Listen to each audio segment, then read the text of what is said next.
Hello friends. आप सभी को मेरा प्यार भरा आदाब और नमस्कार। मैं हूं रियासत हुसैन उस्मानी और एक बार फिर से हमारे यूट्यूब चैनल भारत दर्पण में आपका बहुत बहुत स्वागत है। जैसा कि हम सभी जानते ही हैं कि हम जो है डेली जो महत्वपूर्ण खबरें होती हैं उनको लेकर के आते हैं और इसी जो है सीरीज को आगे बढ़ाते हुए हम जो है आज 15 दिसंबर 2025 की जो महत्वपूर्ण खबरें हैं उन पर चर्चा करेंगे। तो देखिएगा, सबसे पहली खबर जो है ये है ऑस्ट्रेलिया की और जो है यहाँ पर जो सिडनी में हमला हुआ उसको लेकर के है कि प्रधानमंत्री एंथनी अल्बनीज ने सिडनी में हुए हमले को जो है ऑस्ट्रेलिया के पर एक गहरा हमला जो है बताया है। घटना में कई लोग घायल हुए और हमलावर को पुलिस ने मार गिराया है और यहाँ पर जो है लगभग 20 से ज्यादा लोग जो है मारे भी गए हैं और इसकी जो है सुरक्षा व्यवस्था कड़ी कर दी गई है। तो ये देखिए, एक मतलब कह सकते हैं एक निंदनीय घटना घटी है वहां पर जो है इस तरह की जो घटना में जो मतलब कह सकते हैं बहुत सारे लोगों की जो जान गई है वो एक निंदनीय है और एक दुख बड़ा जो है क्षण है। तो देखिएगा, ये जो अगर हम बात करें ऑस्ट्रेलिया सिडनी कहाँ है इसको देख लेते हैं थोड़ा सा। तो यहाँ पर देखेंगे, अगर मान के चलिए ये हमने जो है ये बनाया एक ऑस्ट्रेलिया का मैप जो इस तरह से बन जाता है, ऐसे करके मान के चलिए, है ना। अगर हम ऑस्ट्रेलिया की बात करते हैं तो देखिएगा, अगर हम इसकी पॉलिटिकल जो कंडीशन है वो किस तरह से बनी हुई है। ये है हमारा नॉर्थ ऑस्ट्रेलिया और ये है हमारा साउथ ऑस्ट्रेलिया, है ना। ये नॉर्थ ऑस्ट्रेलिया हुआ, ये साउथ ऑस्ट्रेलिया हुआ और ये वेस्ट ऑस्ट्रेलिया हुआ। इसके बाद यहाँ जो आता है हमारा ये पार्ट आता है हमारा क्वींसलैंड का। क्वींसलैंड, है ना, ये क्वींसलैंड होता है और इसके साथ नीचे जो आता है वो आता है हमारा New South Wales. New South Wales ये आता है और नीचे जो आता है वो आता है हमारा ये विक्टोरिया। तो हमारे पास में जिस तरह से हमारे हिंदुस्तान के अंदर राज्य यानी प्रांत हैं, उसी तरीके से जो है ऑस्ट्रेलिया में भी यहाँ पर जो है ये प्रांत हैं 6। उनको देखिएगा, जैसे मान के चलिए ये है हमारा नॉर्थ ऑस्ट्रेलिया, ये साउथ ऑस्ट्रेलिया, ये वेस्ट ऑस्ट्रेलिया और इसमें हम देखेंगे ये है हमारा ऊपर वाला जो पार्ट है ये है क्वींसलैंड और ये है न्यू साउथ वेल्स और ये है हमारा विक्टोरिया। अब जो सिडनी है वो सिडनी जो है यहाँ पर है, ये मान के चलिए ये है। तो हम कह सकते हैं किसमें हुआ, न्यू साउथ वेल्स में जो है वो सिडनी है और इसकी कैपिटल है। जैसे मान के चलिए हमारे स्टेट में जो राज्य यानी प्रांत होते हैं उनकी कैपिटल होती है, जैसे मान के चलिए हमारे उत्तर प्रदेश की लखनऊ है या उत्तराखंड की है देहरादून है। इस तरह से जो है उसी तरीके से जो है यहाँ जो ऑस्ट्रेलिया में मतलब जो स्टेट है वहाँ की जो कैपिटल है सिडनी, है ना। अगर हम बात करते हैं वहां पर क्वींसलैंड है ऊपर वाला, उसकी जो कैपिटल है वो है आपकी ब्रिस्बेन। क्या है, ब्रिस्बेन, है ना। अगर हम बात करते हैं देखिएगा, जो नॉर्थ ऑस्ट्रेलिया है उसकी है राम जंगल, है ना। और अगर हम बात करते हैं इसकी वेस्ट वाले की, जो इसकी है पर्थ, है ना, पर्थ है आपकी। अगर हम बात करते हैं देखिएगा यह हुई हमारी साउथ। अगर हम साउथ में देखते हैं ये नीचे आ जाते हैं, ये है हमारी मेलबर्न। मेलबर्न, तो ये किसकी होगी, हमारी विक्टोरिया की। तो ये है हमारी मेलबर्न, नीचे आ जाती है मेलबर्न है। और इसी के साथ साथ जो है अगर हम ऊपर देखते हैं, जो हमने देखा अभी सिडनी, और उसके सिडनी के नीचे जो है हमारी मूल जो मतलब कह सकते हैं नेशनल कैपिटल है वो है ऑस्ट्रेलिया की कैनबरा। तो ये जो कैनबरा है वो यहाँ है। तो हम कह सकते हैं जो कैनबरा यानी ऑस्ट्रेलिया की नेशनल कैपिटल जो ऑस्ट्रेलिया की है वो है कैनबरा और वो जो है न्यू साउथ वेल्स में स्थित है। तो इस तरह से ये जो स्टेट में हमने देखे किस इस तरह से बन जाती है ना। अगर हम बात करते हैं देखिएगा कुछ नीचे और ऊपर इस तरह से देखेंगे तो ये हमारा आता है, इसे कहते हैं हम कारपेंट्रिया की खाड़ी, यानी ये होता है कारपेंट्रिया की खाड़ी, है ना। और अगर हम बात करते हैं ये है हमारा तिमोर सागर, ये तिमोर सागर होता है और इसे हम कहते हैं ऊपर वाले पार्ट को इसे कहते हैं अराफुट सागर। और ये जो नीचे आ जाता है, अगर हम नीचे की बात करते हैं ऐसे करके नीचे यहाँ देख लेते हैं, ये अगर इस तरह से बन जाता है ऑस्ट्रेलिया, है ना। तो ये जो आता है हमारा, ये आता है हमारा तस्मानिया, है ना। और तस्मानिया और इसके बीच में जो है ये एक वाटर स्टेट है जिसको हम कहते हैं वास जल संधि, यानी वास जल संधि, है ना, ये आ जाता है। और अगर हम इसके और नीचे आ जाएंगे ऐसे करके तो ये बन जाता है हमारा न्यूजीलैंड, न्यूजीलैंड बन जाता है। अगर हम देखें और थोड़ा सा और देखेंगे तो अगर ये ऑस्ट्रेलिया हमने बनाया है वेस्ट पार्ट, तो वेस्ट पार्ट को अगर हम देखेंगे तो इसी के बराबर में जो है एक फेमस मतलब प्रसिद्ध जो है रीफ है यहाँ पर, जिसको हम कहते हैं जो ग्रेट बैरियर रीफ। ये कोरल रीफ है जो यहाँ पर इस तरह से बनी हुई है, जो जो यहाँ पर है।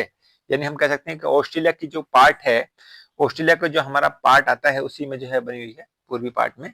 तो इस तरह से है ये, है ना। तो इस तरह से जो कुछ हमने चीजें देखी कि ये जो है मतलब ऑस्ट्रेलिया की स्थिति कैसे है। और इसमें एक विशेष स्थिति और देखेंगे, यहाँ पर ये है हमारा ग्रेट डिवाइडिंग रेंज, जो हमारा मतलब पर्वत है, माउंटेन है। तो ये ग्रेट डिवाइडिंग रेंज है हमारी, और यहाँ पर जो है एक नदी आती है जिसे हम कहते हैं मरे डार्लिंग की नदी। तो ये हमने कुछ ऑस्ट्रेलिया के बारे में महत्वपूर्ण चीजें देखी। अब नेक्स्ट देखते हैं। अब नेक्स्ट हमारी खबर है साइबर ठगी को लेकर के। सीबीआई ने लगभग जो है 1000 करोड़ रुपए की जो साइबर धोखाधड़ी के मामले में 4 चीनी नागरिकों सहित 17 लोगों के खिलाफ जो है चार्जशीट दाखिल की है। यह ठगी ऑनलाइन निवेश और फर्जी ऐप्स के जरिए की गई। देखिए, साइबर ठगी का मामला जो है मतलब हम देखते हैं लगातार बढ़ता जा रहा है, और इस संदर्भ में जो है सीबीआई ने अपना महत्वपूर्ण कदम उठाते हुए लगभग 1000 करोड़ रुपए की साइबर धोखाधड़ी का जो है मामला ये अपने हाथ में लिया है। और अगर हम बात करें सीबीआई की, तो देखिएगा सीबीआई अगर हम बात करते हैं इसकी स्थापना की, तो स्थापना जो है मतलब कह सकते हैं इसका जो है मूल रूप से अगर हम कहें तो ये जो स्पेशल पुलिस इंस्टीट्यूशन यानी एसपीआई के रूप में जो है इसकी स्थापना की गई थी 1941 में। और जो है अगर हम बात करते हैं जो मॉडर्न टाइम का, यानी जो अगर हम वर्तमान कंडीशन देखें जो सीबीआई की है, वो अस्तित्व में आई 1963 में। 1963 में यानी 1 अप्रैल 1963 में जो है एक करंट जो स्टेटस है उसमें आई है, अस्तित्व में आ गई, और इस तरह से जो कार्य कर रही है। अगर हम बात करते हैं ये जो है ये आती है हमारी ministry of personnel public grievances and pensions.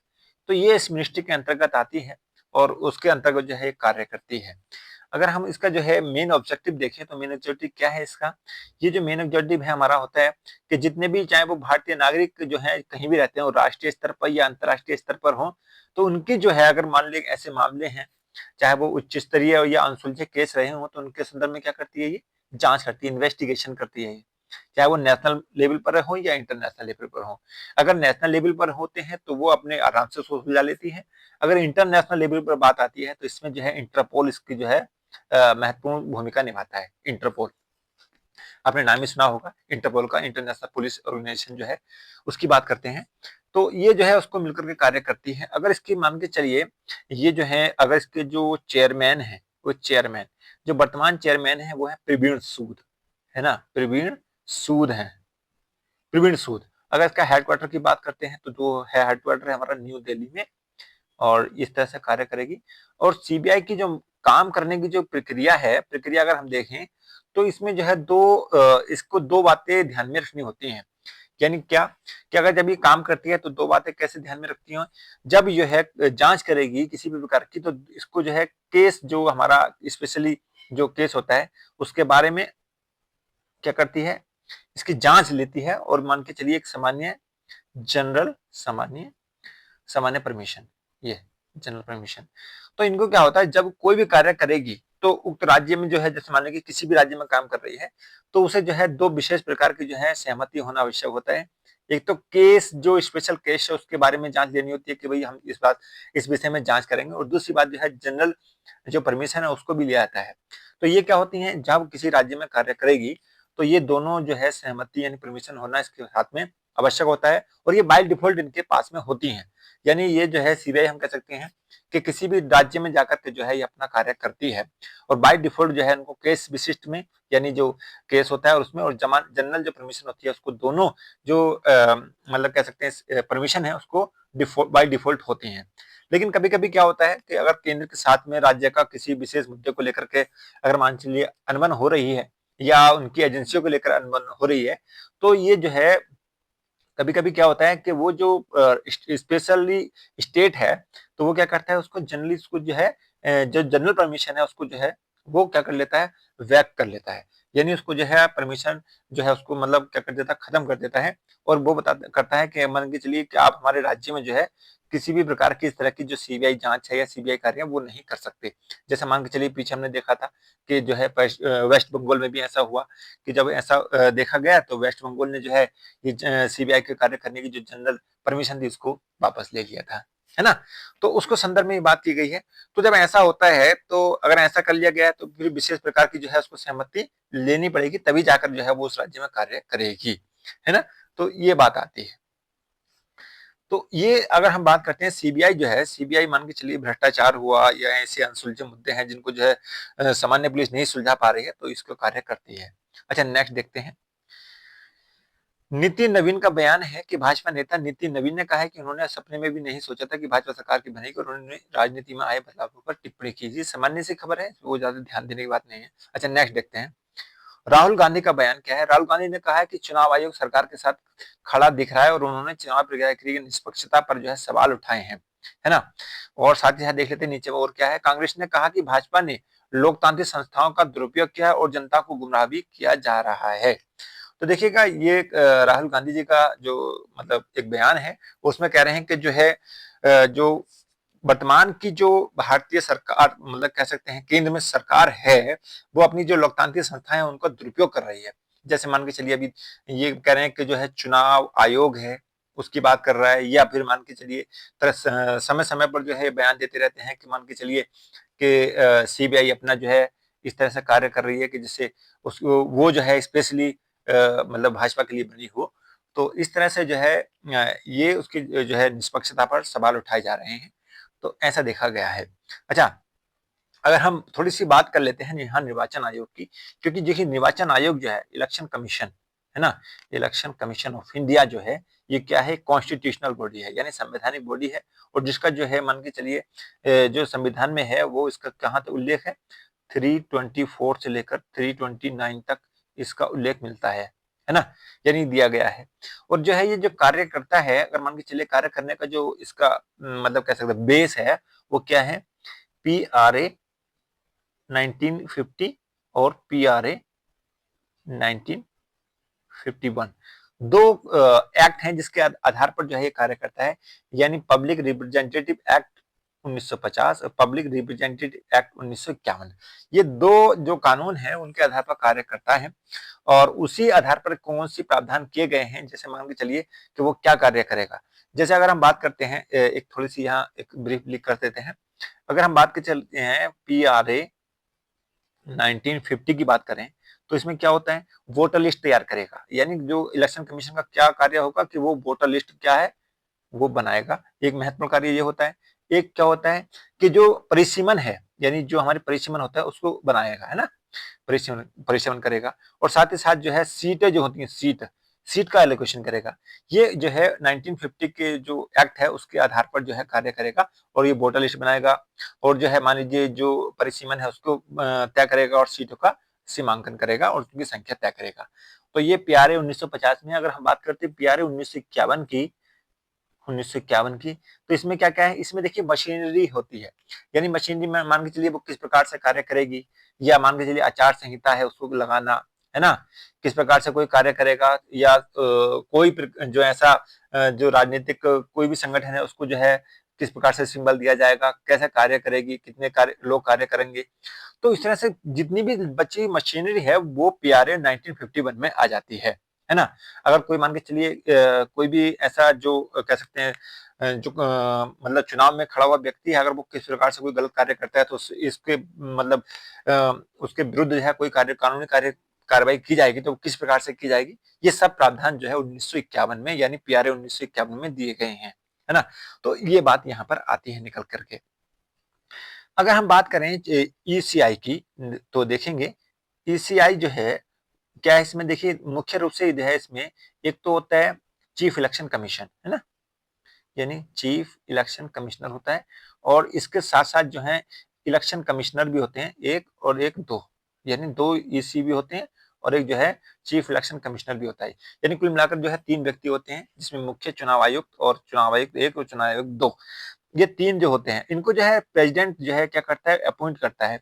कितने वर्ष के लिए, देखिए या तो वो 6 वर्ष की अवधि के लिए नियुक्त करेगा, और या फिर अगर उनकी 65 वर्ष की आयु हो गई है तो तब तक के लिए जो है आयु तक जो है वो नियुक्त करता है राष्ट्रपति। और राष्ट्रपति यानी कि एक विशेष समिति होती है, चयन समिति, जो इसको मतलब बनाती है, जिसमें जो है एक चयन समिति हम कह सकते हैं यहाँ पर, चयन समिति, जिसमें प्रधानमंत्री होते हैं और जो विपक्ष के नेता हैं लोकसभा में, यानी लोकसभा में जो विपक्ष के होते हैं वो होते हैं, और सीजेआई होते हैं। तो 3 जो है लोग मुख्य रूप से होते हैं इसमें, और इन्हीं के जो है जो कमेटी बनती है, और कमेटी जो है जो रिकमेंडेशन करती है, उसी व्यक्ति को जो है जो प्रेसिडेंट होते हैं उनको जो है वो यानी कि चुनाव आयुक्त या मुख्य चुनाव आयुक्त बनाना मतलब नियुक्त करते हैं राष्ट्रपति। तो ये बात यहाँ पर आती है ना। अच्छा, नेक्स्ट देखते हैं। दिल्ली की वायु गुणवत्ता, अगर हम बात करते हैं, दिल्ली की हवा जो है अत्यधिक प्रदूषित हो गई है और गैस चैम्बर जैसी स्थिति बन गई है। प्रदूषण नियंत्रण के लिए बड़े कदम उठाने की जरूरत बताई गई है। देखिए, दिल्ली की हवा हो, या हम तो ये कह सकते हैं कि जो यहाँ दिल्ली का मुद्दा तो मतलब विशेष रूप से उठाया जाता है। देखिए, अगर बात के चलते हैं, प्रदूषण का मामला जो है किसी क्षेत्र तक सीमित नहीं है। अगर हम पूरे देश में देखें तो कुछ ही ऐसे विशेष मतलब विशेष क्षेत्र बचे हुए हैं। यहाँ विशेष क्षेत्र पर प्रदूषण की बात हो रही है। मेरा मानना है कि कुछ ही विशेष क्षेत्र बचे हुए हैं जहां पर प्रदूषण की समस्या नहीं है। तो प्रदूषण की समस्या तो पूरे मतलब देश के अंदर है, यहाँ क्षेत्रीय क्यों मानी जा रही है इसको? तो लेकिन बात यह है कि अगर इस तरह के जो मामले हैं, अगर मान के चलिए ये क्षेत्रीय आधार पर उठाए जाएंगे तो ये थोड़ा राजनीतिक मामला हो जाता है। तो हमें जो है प्रदूषण का मामला जो है एक राष्ट्रीय स्तर पर लेना चाहिए, न कि जो है क्षेत्रीय स्तर पर, है ना। तो ये बात यहाँ पर उसकी वायु गुणवत्ता को लेकर के बात की गई है। अच्छा, नेक्स्ट देखते हैं। अच्छा, नेक्स्ट हमारी देखिए जीडीपी को लेकर के है कि जो जीडीपी मापने का तरीका जो है क्या हो रहा है, सरकार ने जीडीपी और आईआईपी मापने की पद्धति में बदलाव की तैयारी कर रही है, और आधार वर्ष जो है यानी बेस ईयर से बदल जो 2011-12 था उसे बदलकर जो है 2022-23 करने का विचार कर रही है। देखिएगा, अगर हम बात करते हैं जो जीडीपी का मेजरमेंट किया जाता है वर्तमान स्थिति में, तो वर्तमान स्थिति में जो मेजरमेंट होता है वो कैसे होता है, इसको थोड़ा सा समझ लेते हैं। अगर हम जीडीपी की बात करेंगे तो जीडीपी में क्या होता है, जीडीपी में हम कह सकते हैं कि जो अगर इसकी फुल फॉर्म की बात करें तो ये कहता है ग्रोस डोमेस्टिक, इसको हम ऐसा कर देते हैं जीडीपी, ग्रोस डोमेस्टिक प्रोडक्ट। इसकी अगर हम बात करते हैं तो इसका जो मेजरमेंट होता है ना, मेजरमेंट दो तरीके से हो सकता है। कैसे? एक तो होता है करंट ईयर बेस्ड, यानी जो हमारा करंट ईयर बेस है, यानी करंट ईयर पे जो मार्केट प्राइस है उसके आधार पर हम जब करते हैं तो उसको हम कहते हैं करंट ईयर बेस्ड जो है ये हमारी जीडीपी है। और इसको हम जो है करंट ईयर बेस्ड को हम नॉमिनल या मॉनेटरी जीडीपी कहते हैं, है ना। जब ये करंट ईयर यानी जो करंट में वर्तमान में जो मार्केट प्राइस पर अगर हमने जीडीपी का जो है मेजरमेंट किया, उसका कैलकुलेशन की, तो वो हमारी हो जाएगी हमारी नॉमिनल या फिर मॉनेटरी जीडीपी बोलेंगे इसको। अगर वही चीज हमने जो है बेस ईयर यानी बेस ईयर को मान लेते हैं, जैसे यहाँ पर 2011-12 माना गया है, तो 2011-12 जब हम इसको जीडीपी के कैलकुलेशन करेंगे तो वो जो जीडीपी निकल कर आएगी उसे हम कहेंगे रियल जीडीपी, रियल जीडीपी। तो रियल जीडीपी में और नॉमिनल जीडीपी में क्या अंतर होता है, यानी नॉमिनल जो जीडीपी होती है वो करंट ईयर पर बेस्ड होती है, और जो हम रियल जीडीपी की बात करते हैं जो वो है बेस्ड ईयर पर जो है क्या होती है, मतलब आधारित होती है। तो यहाँ पर ये बात है। अच्छा, इसमें अंतर क्या आता है अगर हम बात करते हैं नॉमिनल में और इसमें रियल जीडीपी में, तो देखिएगा अगर हम बात करें नॉमिनल जीडीपी और जो रियल जीडीपी की बात करें, तो रियल जीडीपी, तो देखिएगा इसमें क्या होता है, नॉमिनल जीडीपी में होता क्या है कि मान के चलिए अगर हमने इसका जीडीपी जो कैलकुलेशन की है, तो उसमें अगर जीडीपी का क्या मूल आधार है, कि जीडीपी का मूल आधार है कि जो हमारा प्रोडक्ट है उसमें ग्रोथ होनी चाहिए, ना कि प्राइस को लेकर के, कि प्राइस तो जो है हो सकता है जो इन्फ्लेशन से भी बढ़ सकता है। तो ये कह रहे हैं कि जीडीपी को जब हम इस करंट ईयर्स में मापते हैं तो हो सकता है कि जो वो उसकी वृद्धि यानी जो उसकी ग्रोथ दिखा रही है वो इन्फ्लेशन की वजह से दिखा सकती है। लेकिन अगर हम मान के चलिए किसी बेस्ड ईयर पर आधारित हम जो है उसका कैलकुलेशन करते हैं, तो उस पर क्या होता है, वो रियल जो है उसकी कैलकुलेशन आती है। इसमें जो है ये डिफरेंस होता है नॉमिनल जीडीपी और रियल जीडीपी में। इस आधार पर जो है हम इसको मापते हैं।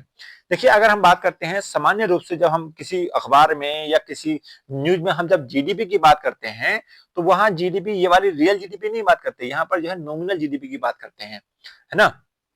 नॉमिनल जीडीपी की बात करते हैं जब जीडीपी हमारी जीडीपी ग्रोस, क्योंकि डोमेस्टिक बात है यहाँ पर, जब हम इसको जो है अगर नेशनल की बात करें तो वो क्या हो जाएगा, जीएनपी हो जाएगा। जीएनपी, है ना, जीएनपी मतलब नेशनल। अब ये नेशनल कब होगा, जब हमारा जो इंटरनेशनल लेवल पर हमारे कार्यकर्ता यानी जो हमारे जो लोग हैं अन्य देश में भी काम कर रहे होंगे हमारे देश के लोग, और अगर मान के चलिए कुछ अन्य देश के लोग जो है हमारे देश में काम कर रहे होंगे, यानी कह सकते हैं जब इनका एडजस्टमेंट हो जाता है तो हम उसको कहते हैं क्या, जीएनपी, है ना। और जब इसका जो है वहां पर जो डेप्रिसिएशन होती है, जो भी मतलब मशीनरी हो या उस तरह से जो भी लागत लागत हो, जब उसका जो है उसका एडजस्टमेंट कर दिया जाता है तो उसे हम कहते हैं एनएनपी, एनएनपी, है ना। जीएनपी के साथ में जब हम उसका जो है एडजस्टमेंट कर देंगे, जो हमारी डेप्रिसिएशन हुई है या उसमें जो लागत लागत आई है उस तरीके से जो है एनएनपी में हम कर देते हैं उसका डेप्रिसिएशन से एडजस्टमेंट, तो हमारा पास आ जाता है वो एनएनपी। तो एनएनपी क्या हो जाएगा हमारा, फिर एनएनपी मार्केट प्राइस तो हो जाएगा।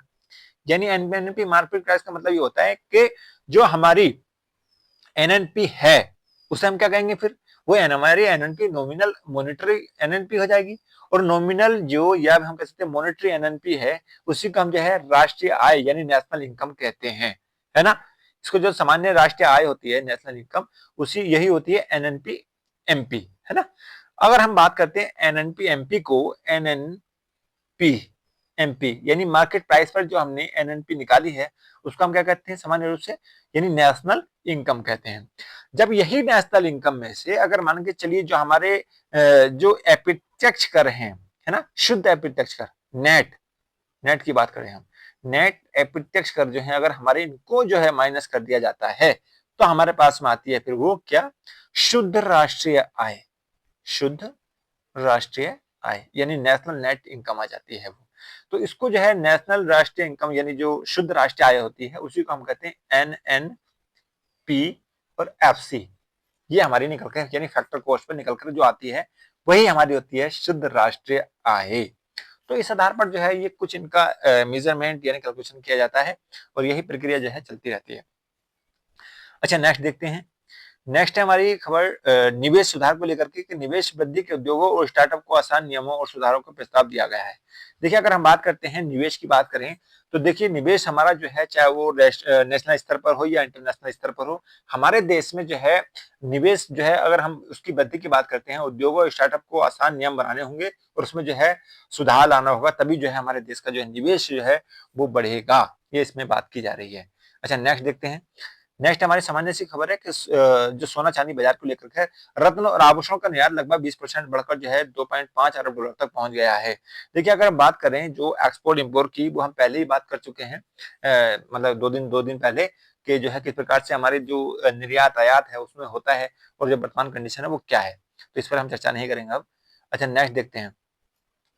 एफपीआई निकासी की बात करते हैं। देखिए एफपीआई को लेकर के जो है मतलब लगभग 15 दिन से ये खबरें आ रही हैं कि जो है एफपीआई जो है बाजार से अपनी जो है पैसे की निकासी कर रहा है, पैसे की निकासी कर रहा है। देखिए उससे तो जो प्रभाव पड़ रहा है शेयर बाजार पर पड़ेगा ही, क्योंकि अगर एफपीआई जो है लगातार इस तरह से जो है अपना जो पैसा है वो निकालती रहेगी वहां से विड्रॉल करती रहेगी तो जाहिर सी बात है शेयर मार्केट पर जो इसका प्रेशर पड़ेगा, है ना।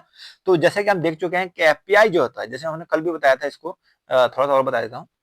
यहाँ पर जो यह फॉरेन जो इन्वेस्टमेंट होता है ना वो हमारे पास में दो रूप में होता है, यानी एफडीआई और एफपीआई, है ना। एफडीआई और एफपीआई। एफडीआई क्या होता है, एफडीआई जो है हमारा क्या माना जाता है, स्थिर माना जाता है, और ये एफपीआई क्या माना जाता है, अस्थिर माना जाता है। इसका मुख्य कारण क्या है, इसका मुख्य कारण है कि जब हमारे पास में एफडीआई होता है, जो एफडीआई जो है 10% या इससे ज्यादा के जो शेयर अगर शेयर वो खरीद लेते हैं तो उसको हम कहते हैं ये एफडीआई में आ जाता है। और जब जो है ये इसकी हमारी जो हिस्सेदारी है वो 10% से कम होती है तो उसे हम कहते हैं ये एफपीआई में आ जाता है।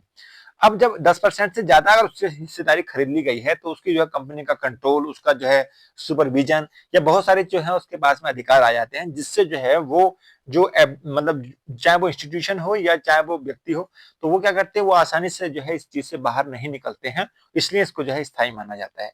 अगर हम बात करते हैं इधर एफपीआई की, तो एफपीआई में क्या होता है, जो इंस्टीट्यूशन हो या फिर वो पर्सन हो तो वो क्या होते हैं, क्योंकि उनके पास में 10% से कम जो है हिस्सेदारी होती है तो वो आसानी से निकल जाते हैं, इसलिए जो है इसको अस्थायी माना जाता है ना। तो ये मैंने बताया था कल भी।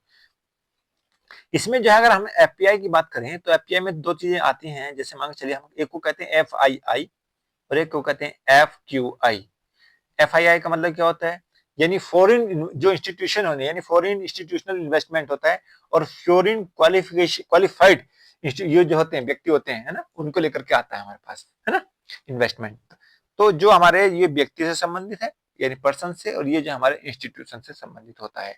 अच्छा नेक्स्ट देखते हैं, एक और आतंकी हमला। देखिए वही बात है यहाँ पर जो है, जो मतलब ऑस्ट्रेलिया में हुआ उसी को लेकर के जो है ये बताया गया है। संपादक में हालिया आतंकी हमले की कड़ी निंदा की गई है। लेख में कहा गया कि आतंकवाद मानवता के लिए सबसे बड़ा खतरा है और उससे सख्ती से निपटना जरूरी है। तो ये सिडनी हमले को लेकर की खबर थी, ये हमने देख ही चुके हैं पहले। अच्छा यहाँ देखते हैं, जवाबदेही के मानदंड स्थापित होंगे। लेख में शासन और प्रशासन में जवाबदेही तय करने पर जोर दिया गया है और पारदर्शिता और उत्तरदायित्व से ही लोकतंत्र मजबूत रहेगा। यानी किसी भी जो अगर हम बात करते हैं लोकतंत्र की, डेमोक्रेसी की, तो जो है वहां पर अगर हम बात करते हैं रेस्पॉन्सिबिलिटीज है ना, अकाउंटेबिलिटी है ना, और मान के जो ट्रांसपेरेंसी, ये महत्वपूर्ण जो है उन कह सकते हैं पिलर होते हैं जिसके आधार पर जो है लोकतंत्र मजबूत होता है। तो यहाँ पर इसमें लेख में ये बताया गया है। अच्छा नेक्स्ट देखते हैं, नेक्स्ट हमारा उद्योगपतियों के प्रति रुख बदले विपक्ष है ना। इस लेख में विपक्ष से अपील की गई है कि वह उद्योग और निवेश के प्रति सकारात्मक सोच बनाए और अपनाए ताकि जो है देश की आर्थिक प्रगति तेज हो सके, है ना। तो ये इस लेख में बताया गया है कि जो हमारा विपक्ष है, अगर उसकी बात करते हैं, तो अगर हम आर्थिक प्रगति की बात करें तो उसमें जो है निवेश को लेकर के, उद्योग को लेकर के जो है वो सकारात्मक सोच बनाए रखें ताकि जो है इसकी जो आर्थिक प्रगति है वो तेज हो सके, इस तरह से बताया गया है लेख में। अच्छा नेक्स्ट देखते हैं, कोहरे में रफ्तार। कोहरे के कारण यातायात और जनजीवन पड़ने वाले प्रभावों का उल्लेख किया गया। लेख में सावधानी बरतने और सुरक्षा उपायों की जरूरत बताई गई है। देखिए जैसे कि हम जानते हैं कि जो दिसंबर आते ही जो है विशेष रूप से उत्तरी भारत क्षेत्रों में, जैसे मान के चलिए हिमाचल प्रदेश के नीचे आ जाते हैं, उसके बाद में हमारा उत्तराखंड हुआ या उत्तर प्रदेश हुआ, राजस्थान हुआ, तो ये जो मध्य प्रदेश, ये जो क्षेत्र है, उत्तर प्रदेश विशेष करके, बिहार है, झारखंड है, तो इसमें क्या होता है कोहरे की स्थिति जो है बहुत मतलब गंभीर स्थिति में आ जाती है। और उसी को लेकर के जो है यहाँ बताया गया है कि जब यातायात करते हैं तो उसको लेकर के सावधानी बरतनी चाहिए। तो ये बात यहाँ है। अच्छा एक और देखते हैं खबर, एकाधिकार का दंश यानी विशेष रिपोर्ट। इस रिपोर्ट में बताया गया है कि कुछ क्षेत्रों में एकाधिकार बढ़ने से जो उपभोक्ताओं को नुकसान हो रहा है, प्रतिस्पर्धा की कमी से कीमतें और सेवाएं भी प्रभावित हो रही हैं। तो देखिए मान के चलिए अगर कोई भी क्षेत्र हो, मतलब कोई ऐसा विशेष क्षेत्र नहीं कह सकते हम, कोई भी क्षेत्र हो जहां पर अगर मान के चलिए मोनोपोली आ जाती है तो वहां पर जो है उपभोक्ताओं को बड़ा नुकसान होता है। क्योंकि वही जो अगर मान के चलिए जो फर्म होती है, कंपनीज होती हैं, अगर वो इस प्रकार से जो है अगर मोनोपोली करती हैं तो वो अपना जो मूल्य है, प्राइस है, जो प्रोडक्ट है उनकी प्राइस जो है वो अपने अनुसार तय करती हैं और उसी आधार पर जो है बेचती हैं। तो उसको जो है क्या होता है, जाहिर सी बात है भाई, उसको तो जो है कंज्यूमर्स को लॉस होना होना ही होना है ना। तो ये बात की गई है।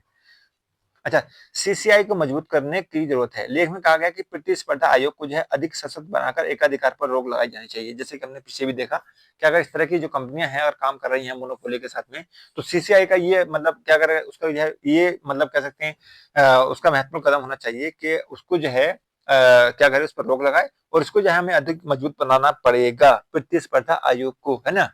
तो ये बात है। अच्छा और की बाजार हिस्सेदारी ज्यादा होना बुरा नहीं है। विशेषज्ञों का मानना है कि बड़ी बाजार हिस्सेदारी अपने आप में गलत नहीं है, बशर्ते उसका दुरुपयोग न हो और उपभोक्ताओं के हित सुरक्षित रहें।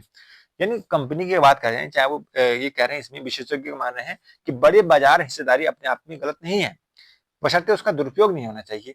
अगर मान लीजिए उपभोक्ताओं की जो है अगर अधिकार सुरक्षित हैं तो कोई प्रॉब्लम नहीं है, किसी भी मतलब हिस्सेदारी कितनी भी हो जाए। तो ये बात यहाँ पर बताई गई। अच्छा नेक्स्ट देखते हैं, कार्यकर्ताओं को नए कर्तव्य के भाव से काम करने को योगी ने किया प्रेरित। ये उत्तर प्रदेश को खबर लेकर के है कि मान के चलिए पार्टी कार्यकर्ता है वो अपना कार्य जो है मतलब अच्छे से करें। तो ये बात है। अच्छा आरक्षण नीति पर यह एक खबर है कि आरक्षण से जुड़े मुद्दों पर लेख में संतुलित दृष्टिकोण अपनाने और समाज के सभी वर्गों के हितों की ध्यान में रखकर बात की गई है ना। ये आरक्षण का मामला है। देखिए आरक्षण का मामला जो है समय समय पर आता रहता है। इस पर हम विशेष चर्चा करेंगे, आरक्षण का मुद्दा क्या है, उसमें एससी एसटी ओबीसी क्या कंडीशन रखते हैं। सामान्य से हम कह सकते हैं, देखिएगा अगर हम बात करते हैं जो आरक्षण है हमारे पास में सामान्य रूप से किस प्रकार से बटा हुआ है, अगर हम एक प्रकार से देखें तो देखिएगा जैसे मान के चलिए ओबीसी, ओबीसी, एससी, एसटी और ईडब्ल्यूएस। तो ये है हमारा 27%, ये हमारा 15 और ये हमारा 7.5 और ये हमारा 10%। तो इस प्रकार से बटा हुआ है। तो ये आरक्षण का मुद्दा जो है हम विशेष रूप से चर्चा करेंगे। तो आज के लिए बस मैं यहीं पर रुकता हूँ। तो आज के लिए बस इतना ही। तो जय हिंद, जय भारत, धन्यवाद।